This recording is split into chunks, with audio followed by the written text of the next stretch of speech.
సంధివేళ స్నానం చేసి నన్ను చేరే నా చేర కుంగుతో ఒళ్ళు నువ్వు తుడుస్తావే అదు కావ్యం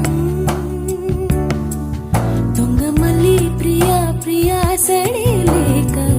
వెనకాల నుండి నన్ను హత్తుకుంటావే అదు కావ్యం నీ కోసం